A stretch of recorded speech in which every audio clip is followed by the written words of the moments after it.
கண்மணி வந்து தனியாக இருக்கிறதால அன்பு வந்து யோசிக்கிறாரு. எப்படியாவது கண்மணி கிட்ட நம்ம மனசில் இருக்கிறது எல்லாத்தையுமே கொட்டிடணும். இன்றைக்கி கண்மணியை நம்ம வந்து எப்படியாவது வந்து பேசி வந்து அவள் மனசில் நம்மளை பற்றி நினைக்க வைக்கணும், நம்மளை புரிஞ்சுக்க வைக்கணும் அப்படின்னு சொல்லிட்டு யோசிக்கிறாரு. அதன்படி வந்து கண்மணிக்கிட்ட பேச ஆரம்பிக்கிறாரு. கண்மணி அப்படின்னு சொல்லிட்டு, இங்கே பாருங்கள், நீங்கள் ஒரு வார்த்தை மேற்கொண்டு நீங்கள் பேச ஆரம்பிச்சிங்கன்னா நான் இந்த நிமிஷமே இங்கேருந்து கிளம்பிடுவேன் அப்படின்னு பயப்படுறாரு. ஐயோ, என்ன கண்மணி இப்படி பேசுகிறா? சாச்சா கண்டிப்பாக போக மாட்டா, அம்மாக்காக கண்டிப்பாக இருப்பா, அதனால் நம்ம பேசுறது தான் கரெக்டு. எப்படி ஆரம்பிக்கலாம்? நார்மலாக ஆரம்பித்தா கண்டிப்பாக கண்மணி கண்டுபிடிச்சிடுவாளே, இப்போ என்ன பண்ணுறது அப்படின்னு சொல்லிட்டு, கண்மணி உனக்கு ஞாபகம் இருக்கா, ஒரு நாள் நம்ம கோயிலுக்கு போயிட்டு இருக்கும்போது ஒரு விளக்கு அணைஞ்சதில்ல, அப்போ நம்ம ஓடி போய் நம்ம 2 பேரும் பிடிச்சுமே அப்படின்னு சொல்லிட்டு உடனே பார்த்து முறைக்கிறாங்க. இது எப்போ நடந்தது அப்படின்னு சொல்லிட்டு, என்ன கண்மணி ஞாபகம் இல்லையா? படத்தில் தான் இந்த சீன் வந்திருக்கு, இப்போ நிஜத்திலே வந்து போய் சொல்கிறீங்களா அப்படின்றாங்க. ஐயோ கண்டுபிடிச்சிட்டாலே, இப்போ என்ன பண்ணுறது?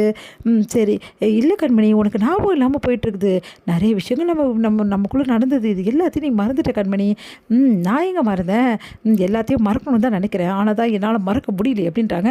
ஐயோ அந்த டாப்பிக்கை வந்துட்டாலே, இப்போ என்ன பண்ணுறது அப்படின்னு சொல்லிட்டு யோசிக்கிறாரு.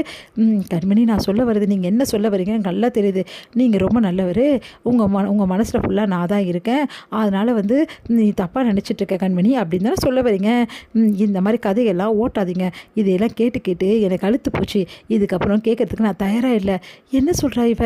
அப்போது இவளுக்கு எல்லா விஷயமும் தெரியுது, அப்புறம் எதுக்காக வந்து இவ இப்படி அடம் பிடிக்கிறா? நான் தான் சொல்லிடுறேன்ல, என்ன கண்மணி இப்படி சொல்கிற?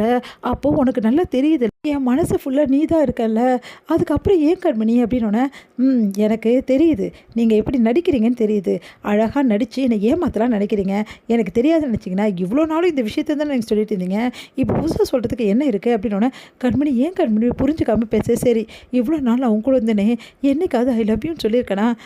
சொன்னது இல்லையே, அதுதானே எனக்கு பெரிய பிரச்சனை, இவ்வளோ நாள் நீங்கள் சொன்னதில்லை, அப்போது நீங்கள் இவ்வளோ நாள் வந்து என்னை விரும்பலாதுன்னு அர்த்தம்.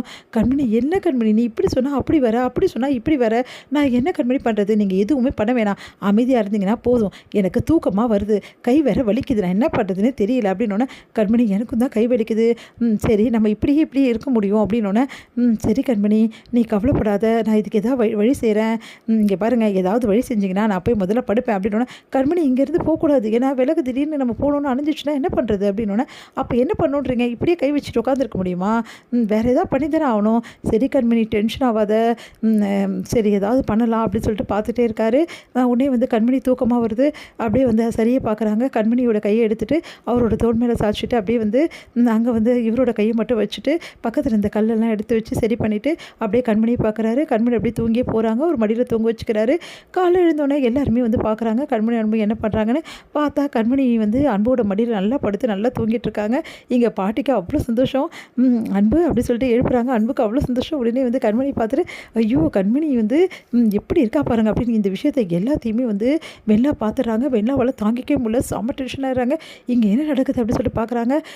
நேற்று நைட்டு 2 பேரும் சமாதானம் ஆகிட்டிங்க போட்டிருக்கு, இதுக்கப்புறமா இந்த மாதிரி தான் இருக்கணும் ஒத்துமையாக. கண்மணியோட கண்மணி கண்ணை திறக்கிறாங்க.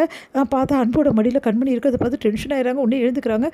உடனே வந்து என்ன கண்மணி நேற்று நைட்டு இப்படி தூங்கிட்டீங்களா? பரவாயில்லையே, விளக்கு இப்போ வரைக்கும் எரிஞ்சிட்டே இருக்கே, பெரிய விஷயந்தான்.